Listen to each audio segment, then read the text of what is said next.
एक विदेशी महिला ने डिज़ाइन किया था परमवीर चक्र। आपको जानकर आश्चर्य होगा कि युद्ध में बहादुरी के लिए दिए जाने वाले सर्वोच्च सम्मान परमवीर चक्र का डिज़ाइन एक विदेशी महिला ने तैयार किया था। इस विदेशी महिला का नाम ईवा योनेलिंडा था। स्विट्ज़रलैंड मूल की ईवा ने भारतीय सैन्य अधिकारी से प्रेम विवाह किया था। इस विवाह के बाद उन्होंने हिंदू धर्म ग्रहण किया और उनका नाम ईवा योनेलिंडा से बदलकर सावित्रीबाई खनोलकर रख दिया गया। सावित्रीबाई खनोलकर ने परमवीर चक्र के साथ बहादुरी अथवा शांति के लिए दिए जाने वाले अशोक चक्र, महावीर चक्र, कीर्ति चक्र, वीर चक्र और शौर्य चक्र को भी डिज़ाइन किया था। इसके अलावा सावित्रीबाई ने जनरल सर्विस मेडल 1947 डिज़ाइन किया था। इस पदक को 1965 तक ही प्रदान किया गया था। आइए आज आपको शादी से पहले की ईवा योनेलिंडा माजे डे मरोज और शादी के बाद की सावित्रीबाई खनोलकर की पूरी कहानी बताती हूँ। ईवा सावित्रीबाई खनोलकर का जन्म 20 जुलाई 1913 में स्विट्ज़रलैंड के न्यूचेटेल शहर में हुआ था। ईवा के पिता आंद्रे डी मैजे मूल रूप से हंगरी और माँ मार्टे हेट्ज़ेल रूसी मूल की नागरिक थी। ईवा के पिता जेनेवा विश्वविद्यालय में समाजशास्त्र के प्रोफेसर होने के साथ लीग ऑफ नेशंस में पुस्तकालयाध्यक्ष भी थे। वहीं उनकी मां मार्टे हेट्ज़ेल इंस्टीट्यूट जीन जैक्स रूसो में पढ़ाती थी। ईवा के जन्म के साथ ही उनकी मां का निधन हो गया था, जिसके बाद ईवा का पालन पोषण उनके पिता ने किया। ईवा ने अपनी पढ़ाई रिवेरा के एक स्कूल से की। मां की मृत्यु के बाद अकेली पड़ी ईवा अक्सर स्कूल के बाद अपने पिता की लाइब्रेरी में चली जाती थी, जहां पर उनका ज़्यादातर समय किताबों के बीच व्यतीत होता था। इसी दौरान ईवा को लाइब्रेरी में भारत की संस्कृति पर आधारित बहुत सी किताबें मिली। भारत के पौराणिक इतिहास और संस्कृति पर आधारित पुस्तक पढ़ने के बाद ईवा का मन भारतीयता की तरफ आकर्षित होने लगा था। इसी आकर्षण का असर था कि वह लाइब्रेरी में मौजूद भारतीय संस्कृति से जुड़ी सभी किताबें पढ़ चुकी थी। ईवा एक दिन अपने पिता के साथ रिवियरा के समुद्र तट पर टहल रही थी।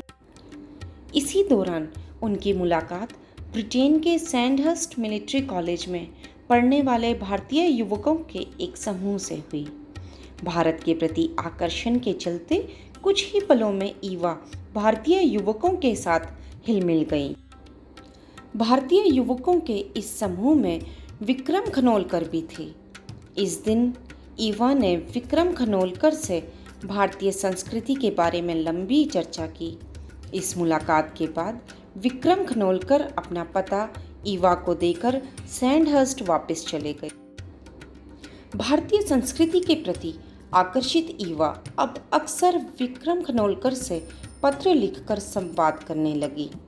पत्रों के जरिए होने वाला यह संवाद कुछ समय बाद गहरी दोस्ती में बदल गया और दोनों के मन में एक दूसरे के लिए आकर्षण बढ़ने लगा।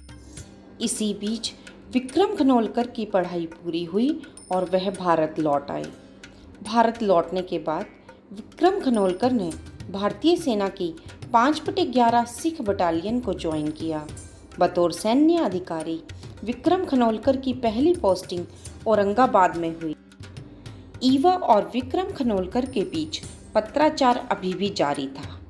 ईवा ने अब विक्रम खनोलकर से शादी कर पूरी तरह से भारतीय होने का मन पक्का कर लिया था। यही इरादा लेकर एक दिन ईवा भारत आ गई और उन्होंने अपना निर्णय विक्रम खनोलकर को बता दिया। विक्रम खनोलकर इस रिश्ते के लिए तैयार थे, लेकिन मराठी संस्कृति को मानने वाले उनके परिजनों ने इस रिश्ते को लेकर अपनी सहमति नहीं दी। थोड़ी मान मनोबल के बाद आखिरकार विक्रम खनोलकर के परिजन मान गए। 1932 में ईवा और विक्रम खनोलकर की मराठी रीति रिवाज के साथ शादी हो गई। शादी के बाद ईवा ने हिंदू धर्म ग्रहण कर लिया और उनका नाम ईवा से बदलकर सावित्री बाई खनोलकर रख दिया गया। ईवा ने अपने नाम के साथ अपने तौर तरीके, पहनावा और खान पान को भी पूरी तरह से भारतीय कर लिया था। उन्होंने महाराष्ट्र की संस्कृति से जुड़ी 9 गज की साड़ी पहनना शुरू कर दिया था। उनका भोजन पूरी तरह से शाकाहारी हो गया था। इतना ही नहीं, महज 1 से 2 वर्ष के अंतराल में सावित्री बाई शुद्ध मराठी और हिंदी भाषा बोलने लगी थी। अब कैप्टन विक्रम की पदोन्नति मेजर के तौर पर हो चुकी थी। पदोन्नति के साथ उनका तबादला पटना हो गया। पटना पहुंचने के बाद सावित्री बाई ने पटना विश्वविद्यालय से संस्कृत नाटक, वेद, उपनिषद और हिंदू धर्म का अध्ययन किया। इन विषयों में पारंगत हो चुकी सावित्री बाई ने अब स्वामी रामकृष्ण मिशन में प्रवचन देना भी शुरू कर दिया था। अपने इस आध्यात्मिक ज्ञान के साथ सावित्री बाई ने अपनी चित्रकला और स्केचिंग की कला को अच्छी तरह से निखार लिया था। पटना प्रवास के दौरान उन्होंने भारत के पौराणिक प्रसंगों पर कई चित्र भी बनाए। भारतीय संस्कृति, अध्यात्म और चित्रकला में खुद को पारंगत बनाने के बावजूद सावित्री बाई को अपनी जिंदगी में एक कमी खल रही थी। यह कमी थी संगीत और नृत्य की। अपनी इस कमी को दूर करने के लिए उन्होंने पंडित रविशंकर के बड़े भाई पंडित उदय शंकर की शिष्यता ग्रहण कर ली।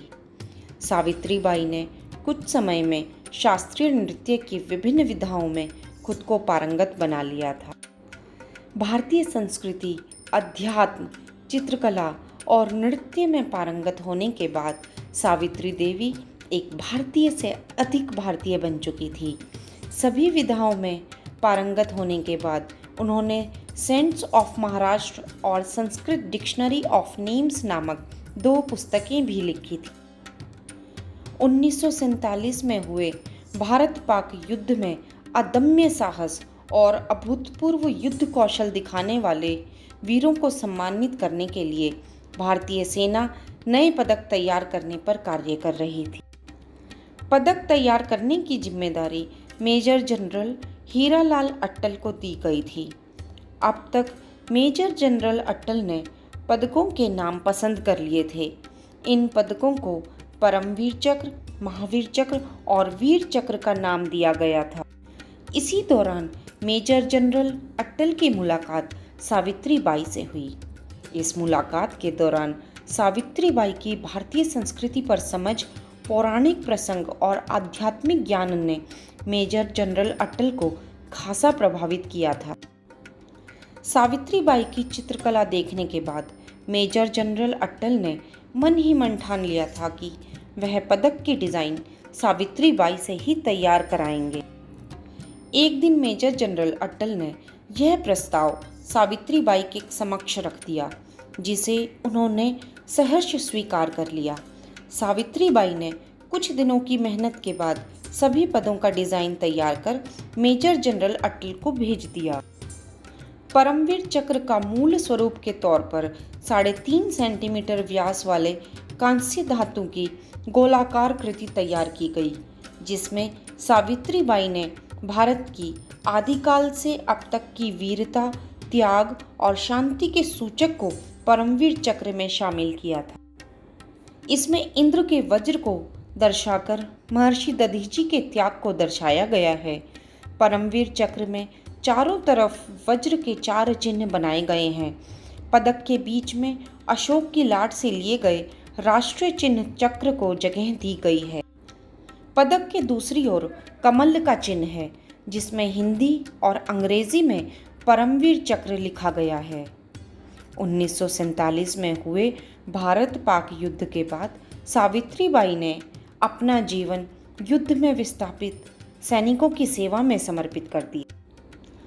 1952 में मेजर जनरल विक्रम खनोलकर के देहांत हो जाने के बाद सावित्रीबाई ने अपना जीवन अध्यात्म की तरफ मोड़ लिया और दार्जिलिंग के रामकृष्ण मिशन में चली गई। अपने जीवन के अंतिम वर्ष उन्होंने अपनी पुत्री मृणालिनी के साथ गुजारे। 26 नवंबर 1990 को उनका देहांत हो गया।